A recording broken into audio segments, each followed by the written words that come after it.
야곱을 우리가 보면서 아무리 신앙적인 분위기에서 자랐다 하더라도, 그리고 그 부모가 또 목사나 장로나 또 권사라고 하는 이런 중직을 가진 자라 할지라도 그 자녀에게 자동적으로 믿음이 전수되지 않는다. 할아버지는 믿음의 조상 아닙니까? 또 그 아버지 이삭은 굉장히 그 신앙이 참 온유하고 겸손한 그런 아버지였는데, 그 아들인 야곱은 전혀 그렇지 않았기 때문이죠. 무엇보다도 그러다 보니까 야곱에게 있어서 하나님은 굉장히 멀리 계셨고, 그러다 보니까 이제 아주 자신의 얕은 꾀에 의지하며 살았던 것입니다. 그것이 어떻게 나타나느냐 하면, 어떻게 하든지 간에 형 에서가 받을 장자의 축복을 받기 위해서 아버지를 속이고 또 형 에서를 두 번이나 속였다는 것입니다. 자신의 유익을 위해서라고 하면 남의 눈에 눈물 흘리게 하는 일을 눈 하나 깜빡하지 아니하고 이제 하게 되는 이런 야곱의 모습을 볼 때 참 그가 믿음의 가정에 쭉 자랐음에도 불구하고 정말 그가 하나님을 잘 믿었다고 이렇게 할 수 없는 것을 우리가 이제 알게 되는 것입니다. 그래서 마침내 참 형 에서의 장자권을 빼앗기는 빼앗았는데, 그것이 이 야곱 인생에 너무나도 큰 문제를 가져왔다는 것입니다. 형 에서가 격분한 나머지 내가 저 동생 야곱을 그냥 두지 않겠다고 그렇게 나섰기 때문이죠. 그래서 야곱은 형 에서를 피해서 집을 떠날 수밖에 없었던 것입니다.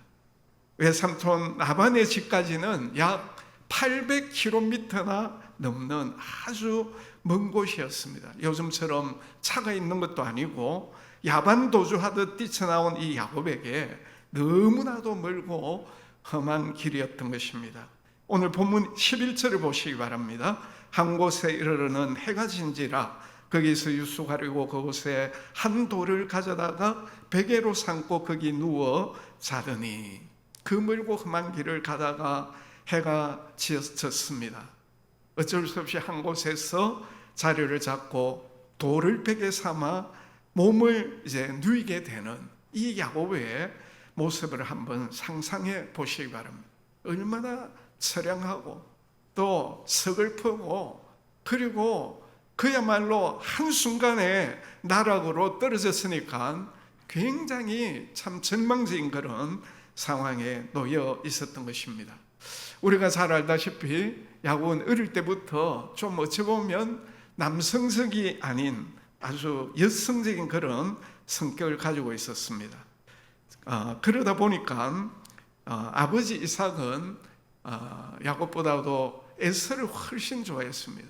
에서는 굉장히 남성답고 또 사냥을 잘해가지고 아버지가 좋아하는 그런 진미를 많이 대접을 했기 때문이죠.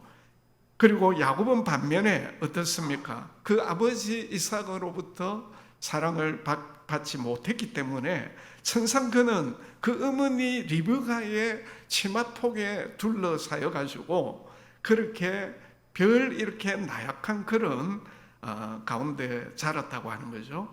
그러다 보니까 어머니 리브가 없이 살아간다고 하는 것은 야곱에게 큰 어려움이 아닐 수가 없었던 것입니다. 무엇보다도 지금 이제 장계와 술수를 통해 에서의 장자권을 성취를 했습니다만은, 그러나 지금은 형 에서에 쫓겨가지고 이렇게 광야 한편에서 돌을 베개 삼아 이렇게 누워 있는 이런 자신의 모습을 발견했을 때 그 기분이 어떠했겠습니까?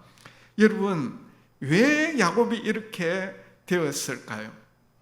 나중에 야곱이 이제 바로왕 앞에서 내가 120년을 살아왔는데 그 120년 너무나도 험악한 그런 세월이었다, 이런 고백을 했거든요.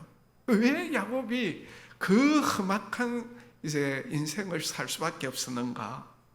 성경에 보면 어머니 태중에서 하나님의 약속을 받은 사람은 형 에서가 아니라 동생 야곱이었습니다. 우리 창세기 25장 23절을 우리 다 같이 한번 읽도록 합니다. 시작. 여호와께서 그에게 이르시되 두 국민이 내 태중에 있구나. 두 민족이 내 백중에서 붙어 나누이리라. 이 족속이 저 족속보다 강하겠고 큰 자가 어린 자를 승기리라 하셨더라. 아멘. 지금 리브가가 잉태를 했는데 이렇게 상둥이를 잉태한 거예요. 그래서 하나님이 리브가에게 나타나가지고 이제 두 국민이 내 태중에 있다. 그리고 두 민족이 내 복중에서 붙어 나누게 될 것이다. 이 족속이 저 족속보다 강하겠고 큰 자가 어린 자를 승기리라. 이게 이제 두 국민이 누굽니까? 바로 에서와 야곱이죠. 그리고 큰 자는 에서인데 작은 자인 야곱을 섬기게 될 것이다. 이렇게 하나님께서 형 에서가 아닌 동생 야곱에게 장자권을 배 속에 있을 때부터 이제 주셨다고 하는 거죠. 그런데 어떻습니까? 이런 놀라운 복을 받고 태어난 야곱이 하나님을 신뢰하지 않았다는 것입니다. 그리고 자기의 장괴, 자기 스스로 자기의 인생을 영위하겠다고 그렇게 형 에서를 두 번이나 속이면서 남의 눈에 눈물을 흘리면서 그렇게까지 형 에서의 장자권을 쟁취했습니다마는 오히려 그것 때문에 오히려 이렇게 어린 나이에 집을 떠나서 먼 거리로 가가지고 얼마나 고생합니까? 그래서 나중에 이제 지내놓고 보니까 자신의 그 120년의 세월이 너무나도 험악했다는 것입니다. 그러면 하나님이 이미 이 야곱에게 배에 있을 때부터 야곱이 장자권을 받도록 그렇게 분명히 작정을 해 놓으셨는데, 그래서 그냥 가만히 있으면 되었는데 자기가 그것을 하나님을 믿지 못하고 자기 꾀로 수단 방법을 가리지 아니하고 아버지와 형 에서를 속임으로 말미암아 그렇게 되었으니까 그 탓을 누구에게 돌릴 수가 있겠습니까? 오늘 제가 이 말씀을 하는 이유는 이것이 야곱에게만 아니라 오늘 우리에게도 똑같이 적용되기 때문에 오늘 우리가 인생을 살아가면서 때때로 야곱처럼 하나님을 의지하지 아니하고 내 스스로 내 인생을 한번 멋지게 잘 살아보고 영위해 보겠다. 이렇게 몸부림치는 그것 때문에 오늘 야곱처럼 오늘 우리도 험악한 세월을 보내는 것은 아닌가. 특별히 이 야곱의 어머니 리브가를 한번 보시기 바랍니다. 분명히 자기 태중에 에서와 야곱이 있을 때 하나님께서 분명히 말씀해 주셨거든요. 형 에서가 아닌 야곱이 이제 장자권을 받게 될 것이다. 자, 그러면 그 하나님의 말씀을 붙잡고 하나님이 하실 것을 바라보면서 기다리면 될 것인데 너무 야곱을 사랑한 나머지 그냥 있으면 안 되겠다 싶어가지고 인간적인 방법을 사용하다 보니까 그런 문제가 생기게 된 겁니다. 오늘 우리나라 어머니들 가운데서 이런 리브가와 같은 분들이 많이 있습니다. 자녀들을 그냥 내버려 두면 되는데 하나님의 약속을 믿고 그들이 신앙생활을 잘 할 수 있도록 길을 잘 이렇게 열어주기만 하면 되는데 어떻습니까? 그렇게 하지 아니하고 이 자녀들을 보면서 자신들의 눈에 시원찮으니까 자꾸 이제 참견을 하게 되고 간섭을 하게 되고 인간적인 어떤 방법을 자꾸 동원하다 보니까 일을 그르치게 되는 그런 경우들이 얼마나 많느냐 하는 것입니다. 오늘 우리 자신들 또 우리 자녀들을 우리가 보면서 오늘 우리는 정말 하나님을 우리가 믿고 하나님께서 하실 일들을 우리가 잠잠히 바라보면서 묵묵하게 기다릴 수 있는 그런 믿음의 자세를 우리가 가져야 된다는 거예요. 그렇게 하지 아니하고 하나님 믿지 못하고 내 인간적인 어떤 방법이나 술수를 동원하다 보면 거기에 내 스스로가 자꾸 빠져들게 되고 내 스스로가 험난한 인생을 가게 된다고 하는 것입니다. 자, 이제 중요한 것은 야곱의 이러한 험난한 인생을 버려두지 아니하고 하나님께서 야곱을 찾아와 주시고 그를 만나 주셨다는 거예요. 근데 하나님이 야곱을 만나 주실 때에 특별히 도구를 사용을 하셨는데 그것이 바로 사닥다리였다는 것입니다. 우리 12절 우리 같이 한번 읽어봅니다. 시작. 꿈에 본적 사닥다리가 땅 위에 서 있는데 그 꼭대기가 하늘에 닿았고 또 본적 하나님의 사자들이 그 위에서 오르락 내리락 하고. 여러분, 사다리는 어디에 쓰입니까? 내가 저쪽 편으로 가려고 하는데 내 힘으로는 갈 수 없을 때 이 사닥다리를 이쪽에서 저쪽으로 이렇게 잘 대고 이제 갈 수 있게 되는 거죠. 자, 그런데 이 사닥다리가 야곱의 인생에 있어서 너무나도 중요했던 이유는 야곱 편에서는 결코 하나님 앞에 자기 스스로 이제 나아갈 수 없었다는 것입니다.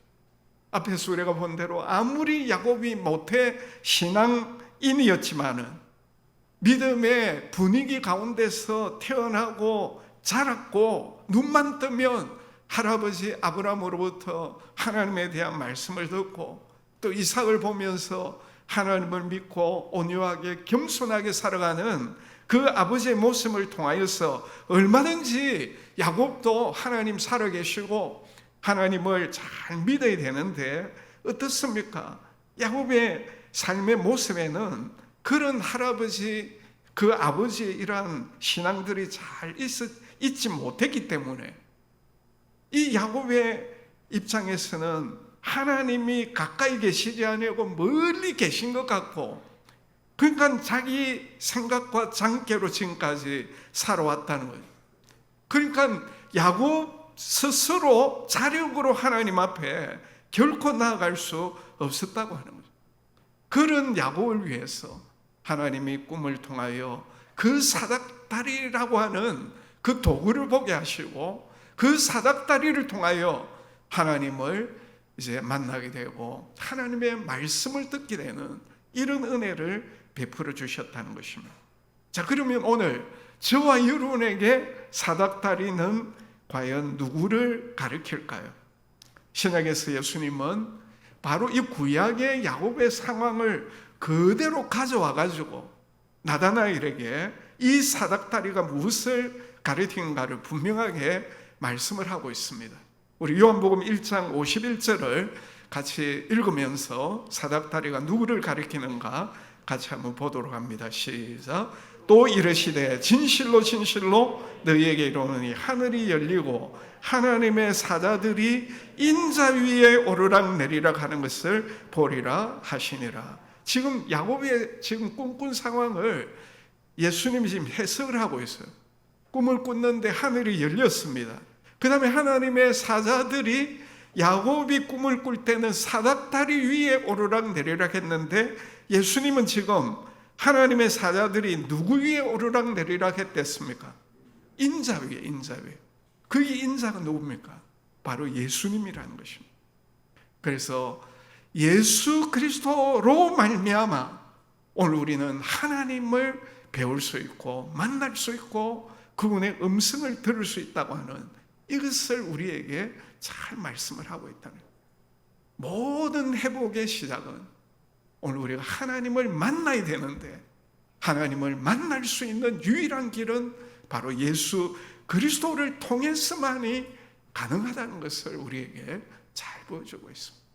야곱이 신앙적인 가정에서 자랐지만 하나님은 멀리 계시는 것 같고 그래서 자기 장깨로 형이 에서의 장자권을 쟁취를 했습니다만 그것 때문에 이렇게 도망을 가다가 밤에 꿈을 꿨는데 사닥다리가 보이고 하나님의 사자가 오르락내리락 하는 이런 것을 보면서 그가 하나님을 만나고 하나님의 음성을 들은 것처럼 오늘 저와 여러분이 이 험난한 인생을 살아가면서 우리가 하나님을 만나야 되는데, 하나님을 만나는 유일한 길은 오직 예수 그리스도.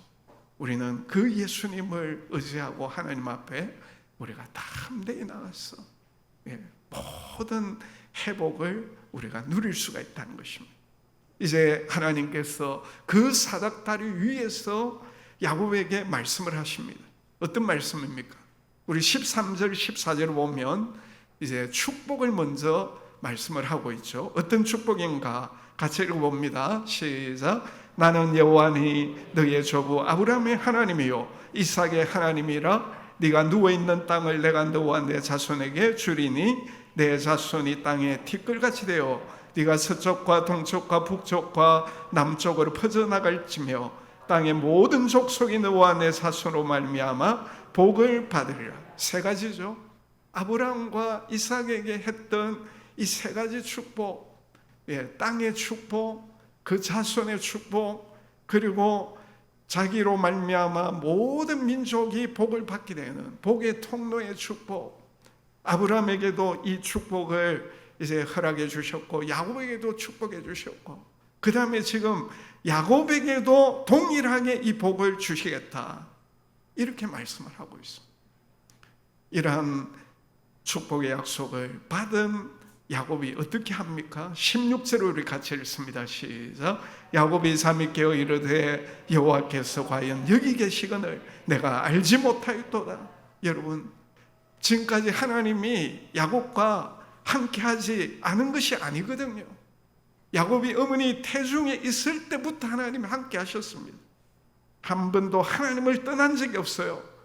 근데 그 루스에서 밤중에 꿈을 통해서 사닥다리를 통해서 하나님을 배우고 난 다음에 하나님이 자신에게 할아버지와 아버지에게 주셨던 복을 약속해 주셨을 때, 그때 비로소 하나님이 나와 함께 하신다는 사실을 깨닫게 된 것입니다. 하나님이 나와 함께 하신다는 이러한 깨달음으로부터 이제 그는 모든 절망의 자리에서 다시 용기를 얻고 일어설 수 있게 되었다는 것입니다. 오늘도 저와 여러분이 예수 그리스도를 통하여 하나님을 만나 배웠고 하나님이 오늘 우리에게 주시는 축복의 약속을 받게 될 때 우리도 얼마든지 어떤 절망 가운데서도 다시 소망을 가지고 용기를 갖고 일어서게 된다는 것입니다.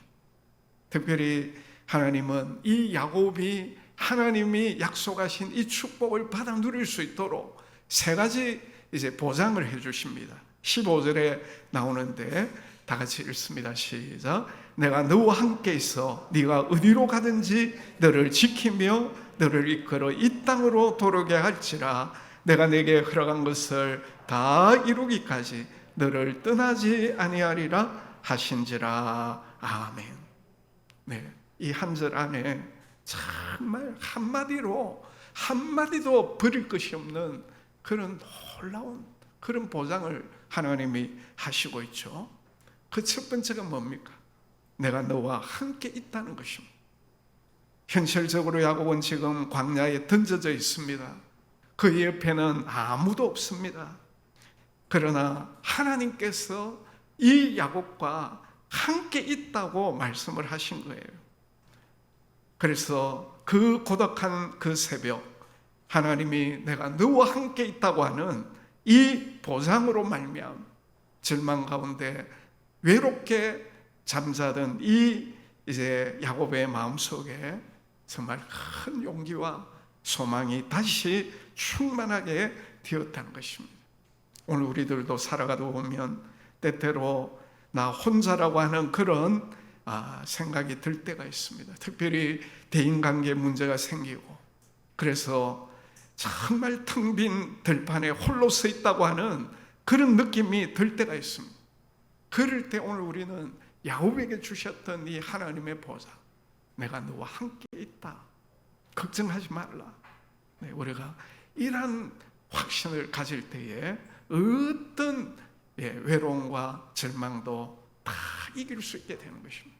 두 번째로 하나님은 야곱에게 네가 어디로 가든지 너를 지키겠다, 이런 보장을 하고 있습니다. 지금 야곱은 무방비 상태로 광야에 던져져 있습니다.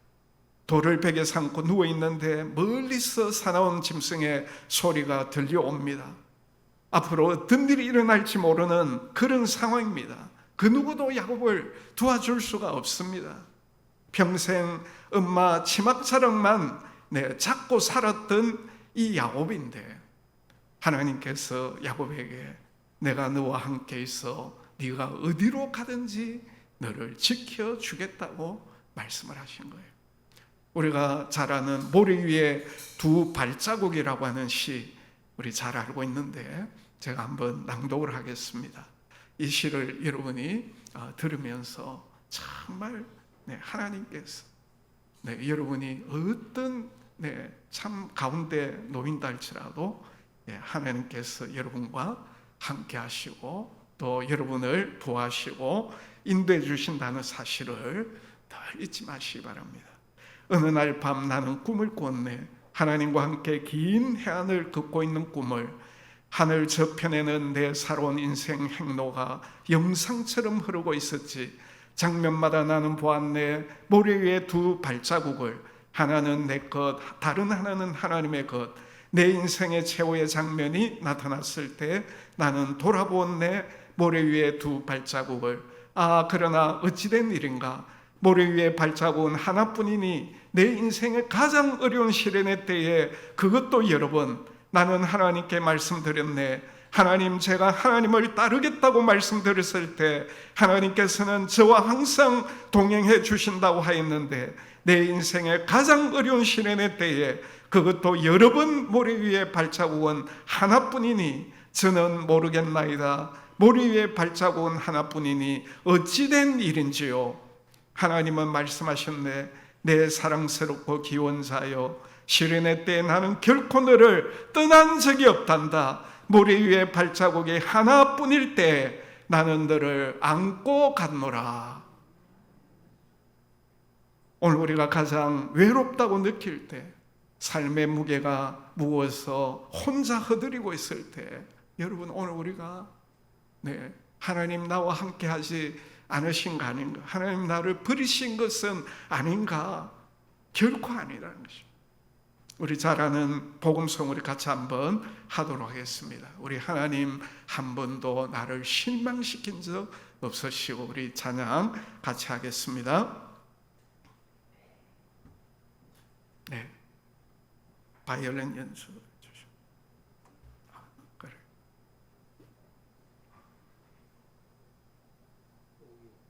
바이올린 전 좀 해주세요. 그러면 되겠습니다.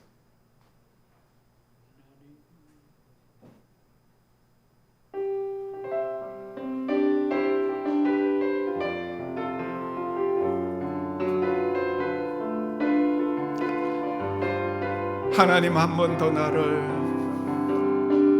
하나님 한 번 더 나를 실망시킨 적 없으시고 언제나 공평과 은혜로 나를 지키셨네. 오 신실하신 주, 오 신실하신 주, 오 신실하신 주, 내 너를 떠나지도 않으리라. 내 너를 버리지도 않으리라. 약속하셨던 주님, 그 약속을 지키사 이후로도 영원토록 나를 지키시리라. 확신하네. 이후로도 영원토록, 이후로도 영원토록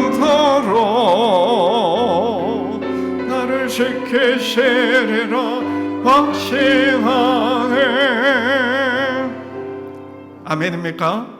네, 하나님께 손을 우리와 늘 함께 해주시고 지켜주신다는 이런 확신 가운데 힘차게 살아가시기를 주의 이름으로 축복합니다. 마지막으로 하나님은 야곱에게 내가 너를 이끌어 이 땅으로 돌아오게 할 것이다. 지금 고향을 떠나서 어떻게 될지 모르는 이 야곱에게 가장 큰 위로의 메시지 아니겠습니까? 네, 이 땅으로 돌아오게 한다. 다 회복시켜 주신다. 원상 복귀시켜 주시겠다. 특별히 야곱에게 앞에서 하신 아브라함과 이삭에게 주셨던 그 축복을 다 누릴 수 있도록 해주시겠다는 거예요. 그리고 그 약속을 하나님이 신실하게 지키셨지 않습니까? 오늘 우리는 이 야곱을 보면서, 여러분, 이 야곱이 이렇게 참 아버지 집을 떠나서 이제 도망가면서 고독을 씹었던 장소가 오늘 본문의 19절을 보면 마지막에 루스라고 했어요. 루스. 오늘 우리의 삶에 고독의 장소인 루스가 아마 있을 겁니다. 오늘 우리가 이 루스에서 그냥 머물면 안 되겠죠. 이 루스가 무엇으로 바뀌었습니까? 베델로 바뀌었잖아요. 하나님의 집으로, 하나님을 만남으로 말미암아.